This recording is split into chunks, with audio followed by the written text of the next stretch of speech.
ओम नमः शिवाय। हर हर महादेव। आज बैसाख माह की कृष्ण पक्ष की द्वादशी तिथि और शुक्रवार है। आज बरुथनी एकादशी व्रत का पारण किया जाएगा। जिन विष्णु भक्तों ने एकादशी व्रत रखा है वह पूरे विधि विधान से माता लक्ष्मी, श्री हरि विष्णु भगवान और तुलसी माता की भली भांति पूजा करें। उसके बाद सुपात्र ब्राह्मण को भोजन करवाकर यथासंभव दान दक्षिणा देकर प्रसन्नित मन से विदा करें और उसके बाद अपने व्रत और पूजा पाठ में हुई भूल चूक के लिए भगवान श्री हरि विष्णु से क्षमा मांगते हुए अपने व्रत का पारण करें। आज ही प्रदोष व्रत रखा जाएगा, क्योंकि प्रदोष व्रत उसी दिन रखा जाता है जिस दिन शाम को प्रदोष काल के समय त्रयोदशी तिथि पड़ती है। तो आज दोपहर के बाद त्रयोदशी तिथि लागू हो जाएगी और प्रदोष व्रत आज ही रखा जाएगा। अब की बार शुक्रवार को होने के कारण इसे शुक्र प्रदोष व्रत के नाम से जाना जाएगा। प्रदोष व्रत भगवान शिव की कृपा पाने का सबसे बड़ा दिन होता है। शुक्र प्रदोष के व्रत रखने से सुख, समृद्धि और सुख सौभाग्य का वास होता है। और प्रदोष व्रत की पूजा शाम के समय प्रदोष काल में की जाती है। यह प्रदोष काल सूर्यास्त से लगभग 1 घंटा पहले का और 1 घंटा बाद तक का समय होता है, जो प्रदोष काल कहलाता है। प्रदोष काल में की गई पूजा फलदायी होती है।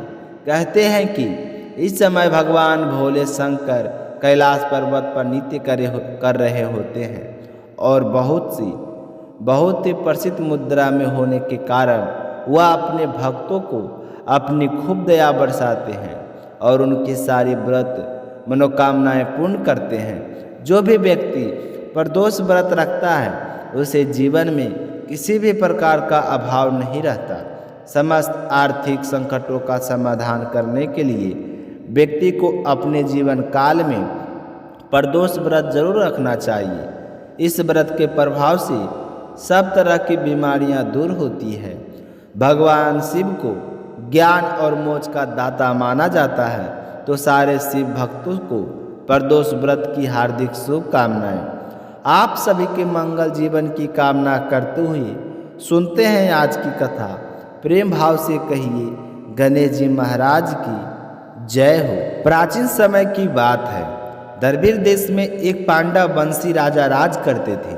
उनका नाम था इंद्रधमन। वे भगवान की आराधना में ही अपना अधिक से अधिक समय व्यतीत करते थे।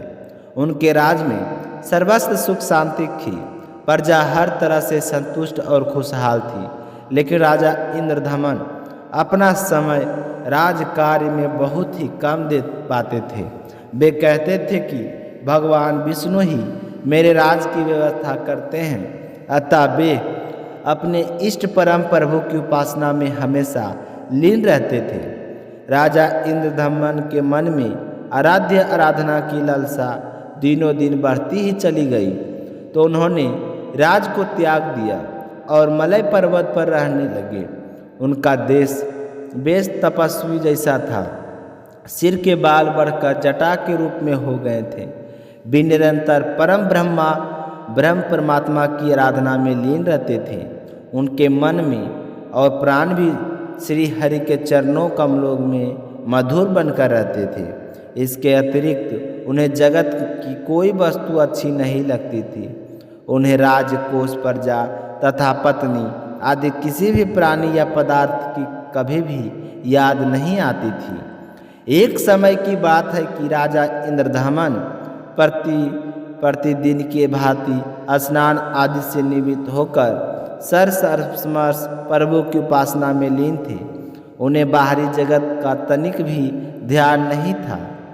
संयोगवश उसी समय महर्षि अगस्त्य अपने समस्त शिष्यों के साथ वहां पर पहुंच गए। लेकिन राजा इंद्रधमन ने अपने उनकी तरफ ध्यान नहीं किया, क्योंकि उन्हें तो बाहरी दुनिया का बिल्कुल भी ध्यान नहीं था। तो वह अपने पूजा में लीन थे। तो ध्यान न होने के कारण उन्होंने ऋषि अगस्त्य का आदर सत्कार नहीं किया। तो यह देखकर महर्षि अगस्त्य कुपित हो गए और उन्होंने इंद्रधमन को श्राप दे दिए कि कहने लगे कि राजा ने गुरुजनों से शिक्षा ग्रहण नहीं की है और अभिमानावास होकर और उपकार से निवृत्त होकर मनमानी कर रहा है। ऋषियों का अपमान करने वाला यह राजा हाथी के समान जड़ बुद्धि है। तो मैं इसे श्राप देता हूँ कि इसे घोर अज्ञानमय हाथी की योनि प्राप्त हो। महर्षि अगस्त्य भगवत भक्त इंद्रधमन को यह श्राप देकर चले गए। राजा इंद्रधमन ने भी इस श्री भगवान का मंगलमय विधान समझकर प्रभु के चरणों में सर रख दिया। शरावती में 10 सहस्त्र योजना लंबा चौड़ा और ऊंचा त्रिकुट नामक पर्वत था। यह पर्वत अत्यंत ही सुंदर और श्रेष्ठ था। उस पर्वतराज त्रिकुट की तराई में ऋतुमान नामक भगवान वरुण का कीड़ा कान था। उसके चारों ओर दिव्य वृक्ष सुशोभित थे। वे वृक्ष सदा पुष्पों और फूलों से लदे रहते थे। उसी कीड़ा कान ऋतुमान के समय पर्वत श्रेष्ठ त्रिकुट के गहन वन में हाथी रहा करते थे। उन्हीं हाथियों के साथ शक्तिशाली और अमित पराक्रमी गजेंद्र रहता था। यह गजेंद्र राजा इंद्रधमन थे, जो श्राप की वजह से हाथी की योनि में आ गए थे। एक समय की बात है, गजेंद्र अपने हाथी सहित साथियों सहित प्यास लगने के कारण व्याकुल हो गया। तो यह कमल की गंध से सुगंधित वायु को सूंघकर चित्त आकर्षक विशाल सरोवर के तट पर जा पहुँचे। गजेंद्र ने सरोवर के निर्मल शीतल और मीठे जल में प्रवेश किया। पहले तो उसने जल भर अपनी प्यास बुझाई, फिर जल में स्नान करके अपना श्रम दूर किया। तत्पश्चात उसने जल कीड़ा प्रारंभ कर दी। वह अपनी कीड़ा में सुर में जल भरकर उसकी फुहारों से हथनियों को स्नान कराने लगा। तभी अचानक से गजेंद्र हाथी जोर से चीखा, क्योंकि किसी मगरमच्छ ने आकर उसका पैर पकड़ लिया था। गजेंद्र अपना पैर छुड़ाने के लिए पूरी ताकत लगाई, परंतु उसका बस नहीं चला और ना ही पैर छूटा। अपने स्वामी गजेंद्र को गृहस्थ देखकर हाथनिया क्लब और अन्य गज अत्यंत व्याकुल हो गया। वे सुर उठाकर चिंगारने लगे और गजेंद्र को बचाने के लिए सरोवर के भीतर बाहर दौड़ने लगे। इस तरह उन्होंने पूरी कोशिश की, पर वे सफल नहीं हुए। तो जो हाथी था वह तो राजा इंद्रधमन था।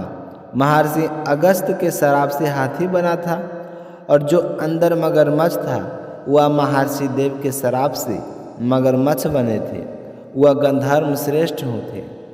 वे भी अत्यंत पराक्रमी थे। इस तरह संघर्ष चलता रहा। गजेंद्र स्वयं को बाहर खींचता और मगरमच्छ गजेंद्र को भीतर की ओर खींचता। सरोवर का निर्मल जल गंधला हो गया था। सारे कमल दल उनके बीच में लुल्हान हो गए। जल जंतु व्याकुल हो उठे। गजेंद्र और मगरमच्छ का संघर्ष 1 सहस्त्र वर्ष तक चलता रहा। दोनों जीवित रहे।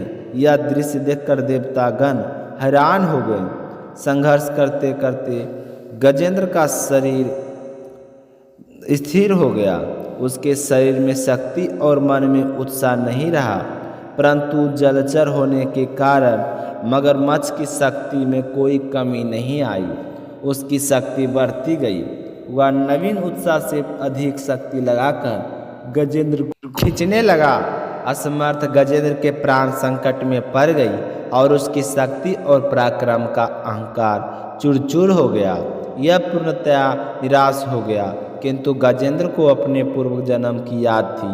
तो गजेंद्र ने निश्चय किया कि मैं काल के भय से चराचर प्राणियों ने के सर्वमर्थ प्रभु की शरण में जाता हूँ। इस निश्चय के साथ गजेंद्र मन को एकरक्षित करके पूर्व जन्म में सीखे श्रेष्ठ स्रोत का द्वारा प्रभु शक्ति की स्तुति करने लगा। गजेंद्र की स्तुति सुनकर सर्वात्मा सर्वदेव रूप भगवान विष्णु प्रकट हो गए। गजेंद्र को पीड़ित देकर भगवान विष्णु गरुड़ पर आरोग्य होकर अत्यंत शीघ्रता से उक्त सरोवर के तट पर जा पहुँचे। जब जीवन से निराश तथा पीड़ा से छटपटाते हुए गजेंद्र ने हाथ में चक्र दी लिए गरुड़ आरूढ़ हुए भगवान विष्णु को तृप्तता से अपनी ओर आते हुए देखा, तब उन्होंने कमल के एक सुंदर पुष्प अपने सुर में लेकर ऊपर उठाया और बड़े कष्ट से कहा कि हे नारायण, हे जगत गुरु भगवान, आपको नमस्कार है। गजेंद्र को अत्यंत पीड़ित देखकर भगवान विष्णु गरुड़ की पीठ से कूद पड़े और गजेंद्र के साथ मगरमच्छ को भी सरोवर से बाहर खींच लाए और तुरंत ही अपने तीक्ष्ण चक्र से मगरमच्छ का मुंह फाड़कर गजेंद्र को मुक्त कर दिया। ब्रह्मादि देव श्री हरि की प्रशंसा करते हुए उनके ऊपर फूलों की वर्षा करने लगे। संत और ऋषि महर्षि पर ब्रह्मा भगवान विष्णु का गुणगान करने लगे और मगरमच्छ भी दिव्य शरीरधारी हो गया।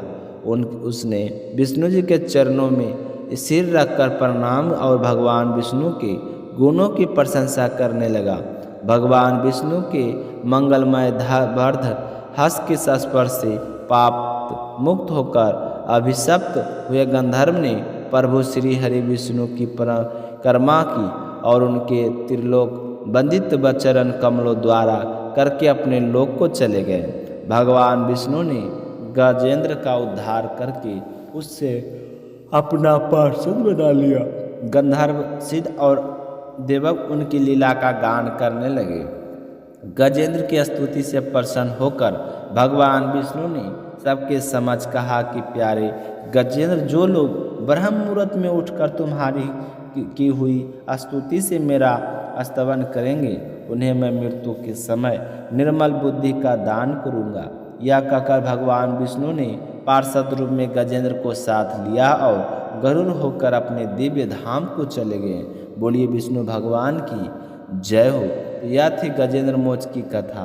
तो इस कथा को वैशाख के महीने और कार्तिक के महीने जो भी कथा को प्रेम भाव से सुनता है, श्री हरि की कृपाओं से पर हमेशा बनी रहते हैं।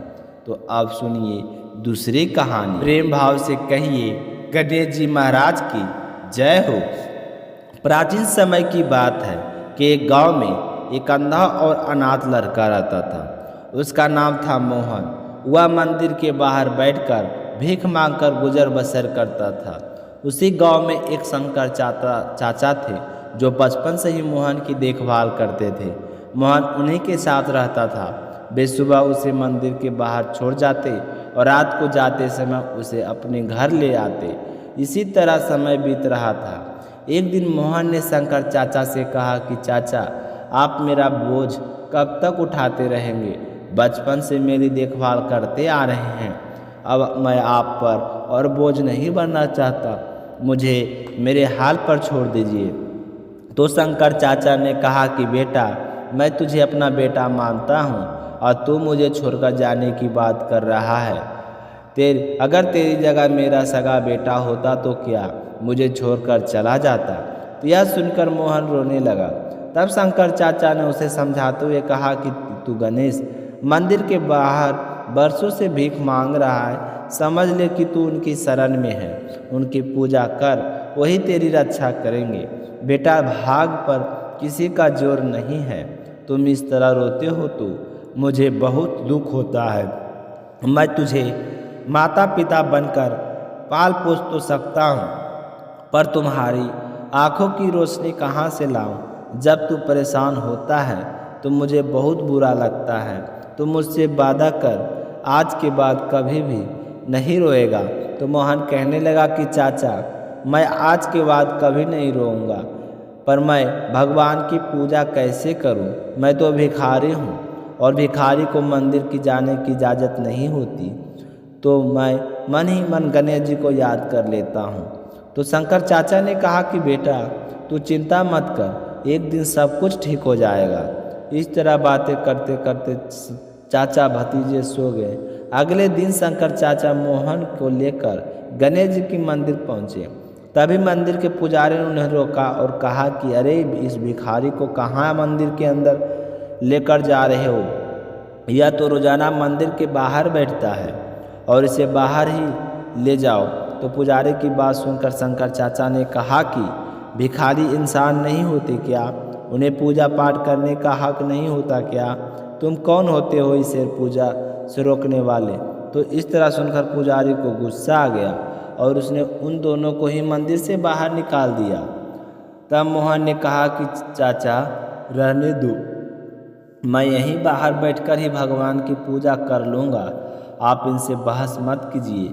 अगर पुजारी को ज़्यादा गुस्सा आ गया तो यह मुझे मंदिर के बाहर भी नहीं बैठने देगा। यह कहकर मोहन अपनी पुरानी जगह पर आकर बैठ गया। शंकर चाचा अपने काम पर चले गए। मोहन बैठकर भीख मांग रहा था। तभी उसे किसी की रोने की आवाज़ सुनाई दी। उसे लगा कि जैसे कोई बच्चा रो रहा है, तो उसने इधर उधर टटोलते हुए पूछा कि तुम कौन हो और क्यों रो रहे हो?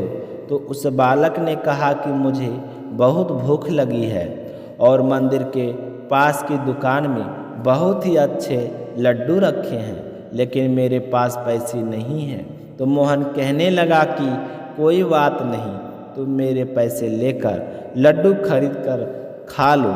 यह कहकर मोहन ने अपनी भिक्स में मिले हुए रुपये उसके आगे कर दिए। तो उसने उसमें से 5 उठा लिए और वहाँ से चला गया।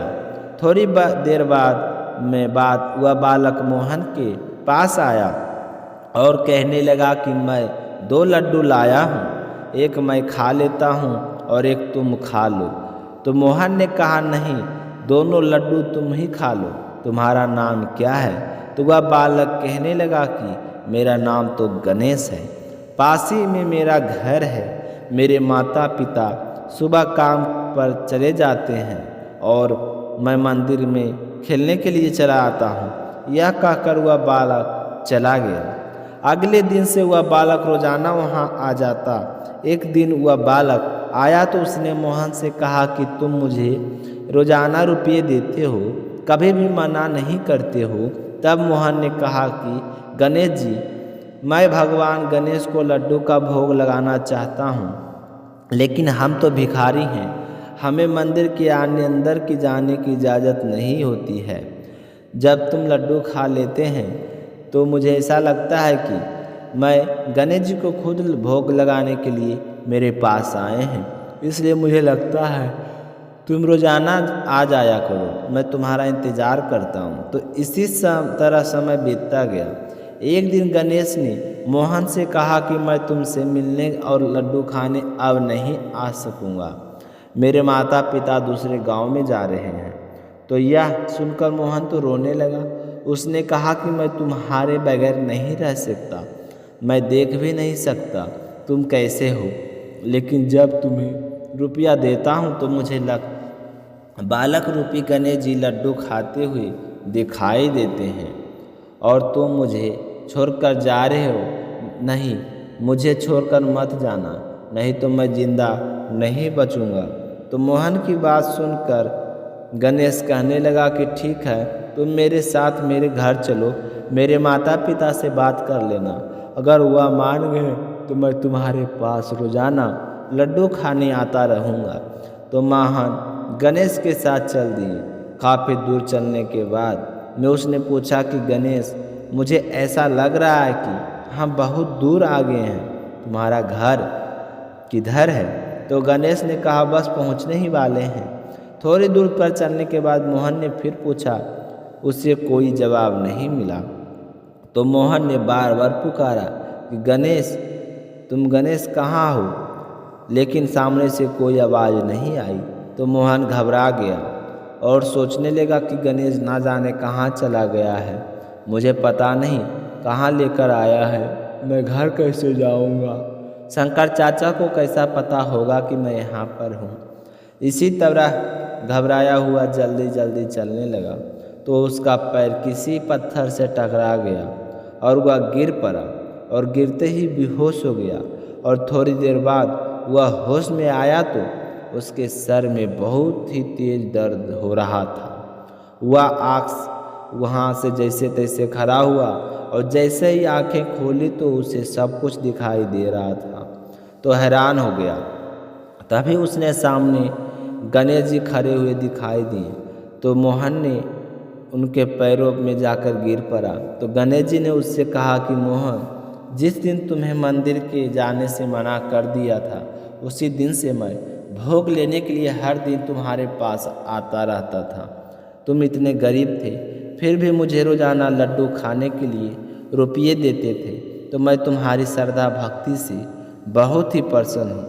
आज से तुम गरीब नहीं रहोगे, तुम्हारा घर धन धान से भरा रहेगा और कोई भी तुम्हें मेरे दर्शन करने से नहीं रोक सकेगा। यह कहकर भगवान गणेश जी अंतर्ध्यान हो गए। मोहन के आंखों की रोशनी आ गई। वह अपने घर आया तो उसने देखा कि घर के एक कोने में सोने चांदी के रुपये का ढेर लगा है और उधर शाम होने पर शंकर चाचा मोहन के लेने के लिए गणेश मंदिर गए, पर वहाँ कहीं पर भी दिखाई नहीं दिया। तो वह बहुत ही परेशान हुए और इधर उधर ढूंढने लगे। सोचने लगे कि मोहन कहाँ चला गया है। वह बड़ा परेशान रहता था, कहीं मुझे छोड़कर तो कहीं चला नहीं गया। तो ढूंढते ढूंढते आधी रात हो गई। आंखों में आंसू लिए मोहन याद करते हुए शंकर चाचा घर आ गए। घर आए तो देखा कि सारा घर रोशनी से जगमगा रहा है। तो वह देखकर शंकर चाचा को बड़ी ही हैरानी हुई।